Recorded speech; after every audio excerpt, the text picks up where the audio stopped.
wabarakatuh.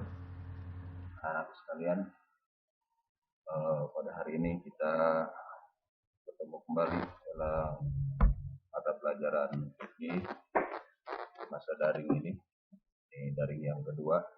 Pada pertemuan kali ini kita akan membahas tentang puasa, masih lanjutan yang kemarin ya.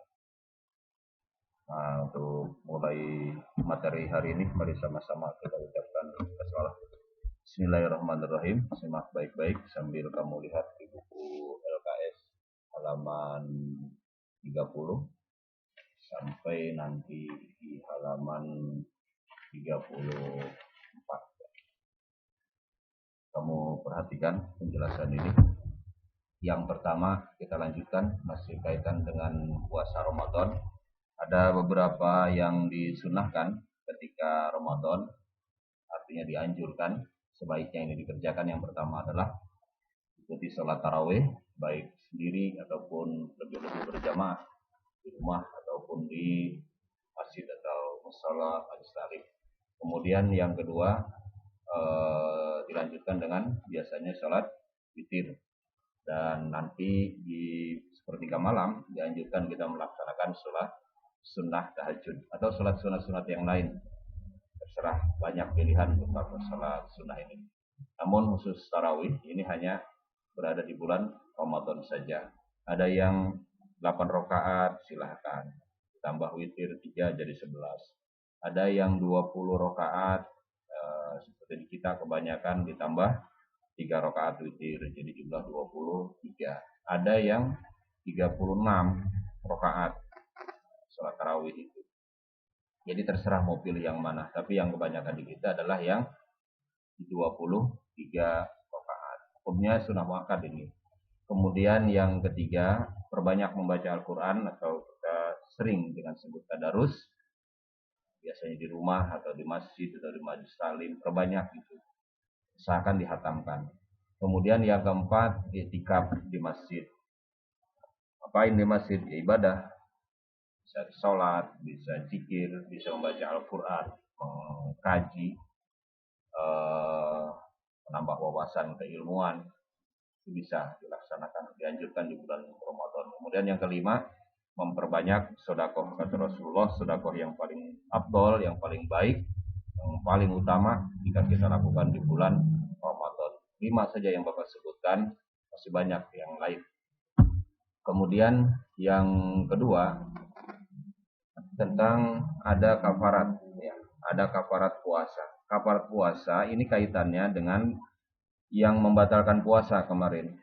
Suami istri yang melakukan hubungan badan di siang hari pada bulan Ramadan itu bukan hanya qadha, tetapi dia wajib membayar kafarat. Nanti ada puasa kafarat sebagai pilihan. Sebetulnya bagi suami yang melakukan hal seperti itu terkena 3 tingkatan. Yang pertama adalah dia harus membebaskan budak. Kalau mampu, kalau tidak mampu, atau kalau ada, jika tidak ada, maka pilih yang kedua, yaitu puasa 2 bulan berturut-turut. Nah, inilah yang dimaksud dengan puasa kafarat. Kemudian yang ketiga, kalau dia tidak mampu melakukan puasa 2 bulan berturut-turut, maka dia diwajibkan untuk memberi makan kepada 60 orang fakir miskin. Kemudian kita lanjutkan kembali materi berikutnya tentang puasa nazar. Apa itu puasa nazar? Nazar itu artinya adalah janji. Puasa nazar itu apa? Puasa yang telah dijanjikan oleh kita karena kita mendapatkan kebaikan. Contoh, umpamanya kita kelas 8 sekarang. Kalau saya naik ke kelas 9 besok, maka saya akan berpuasa. Nah, puasa yang kemudian dia setelah melihat rapot ternyata naik kelas. Berarti dia harus menunaikan kewajibannya itu melaksanakan puasa nazar. Padahal kan bagi dia ketika menerima rapot kalau nggak ada janji ya nggak puasa. Karena dia berjanji kepada Allah untuk melakukan kebaikan, maka ketika itu dia dapatkan dia wajib melaksanakan puasa. Tergantung dia mau puasa. Ya ketika dia berjanji mau puasa 2 hari, ya berarti dia puasa wajibnya adalah 2 hari. Kemudian dasar hukumnya apa? Surah Al-Hajj ayat 29. Wal yufu nudurahum wal yatawafu bil baitil atiq. Nah, ini penggalan ayat. Kemudian hendaklah mereka menyempurnakan nazar-nazar mereka dan hendaklah mereka melakukan tawaf sekeliling rumah yang tua itu, yaitu Baitullah. Kemudian yang kedua, hadis yang diriwayatkan oleh Imam Al-Bukhari, man nadhara ayyuti Allah falyuti'hu wa man nadhara ayyasiyahu fala ya'si. Barang siapa yang bernadar untuk taat pada Allah, maka penuhilah nadar tersebut.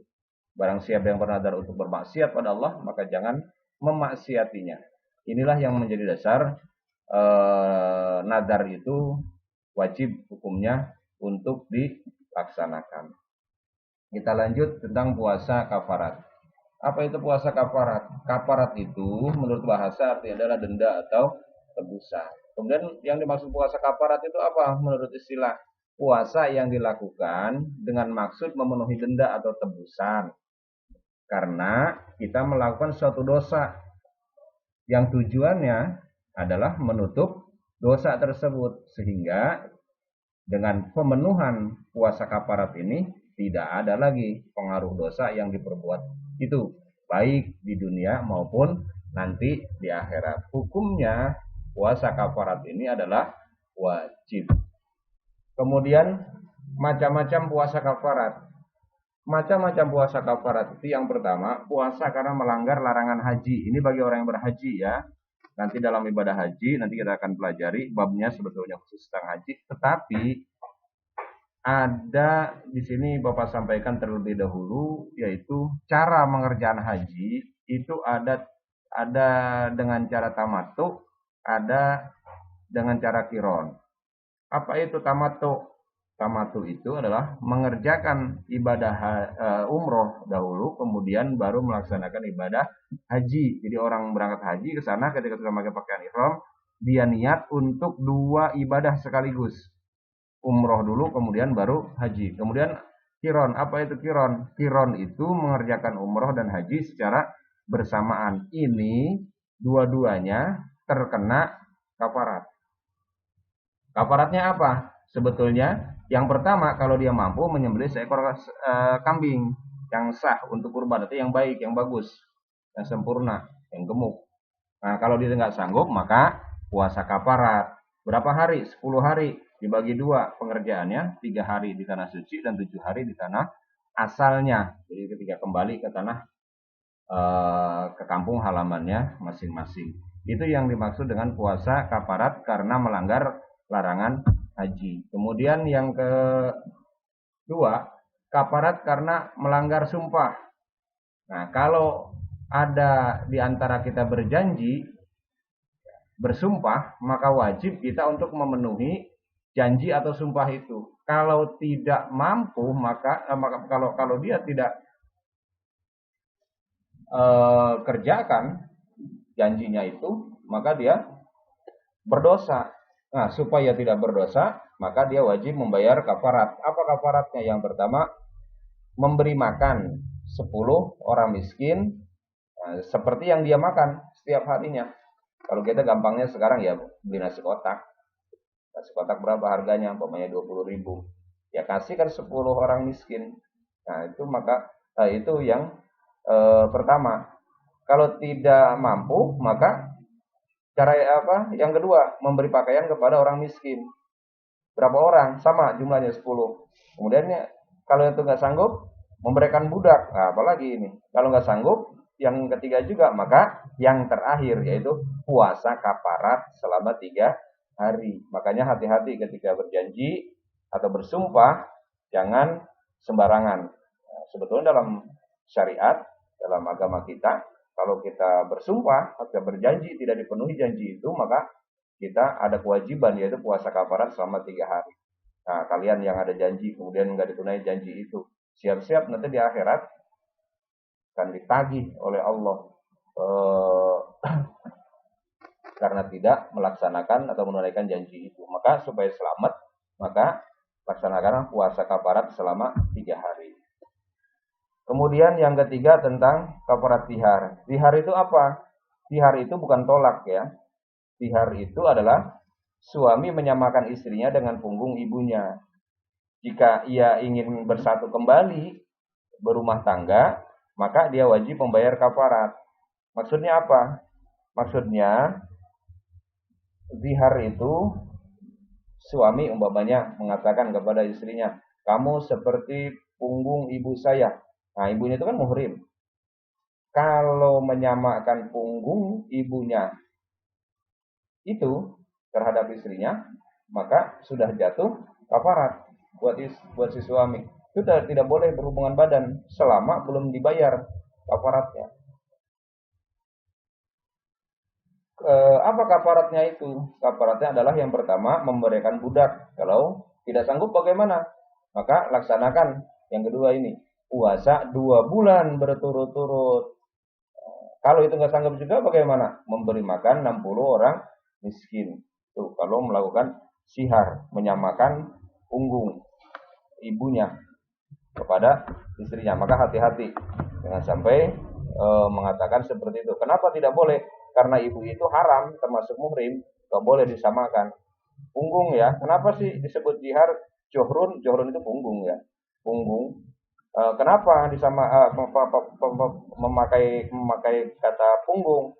Karena biasanya kalau hubungan badan itu, kalau mohon maaf ya, badan binatang itu biasanya nunggangin. Nah, kalau nunggangin itu kan berarti di punggung. Maka orang Arab menyebutnya jihar karena dari arah punggung.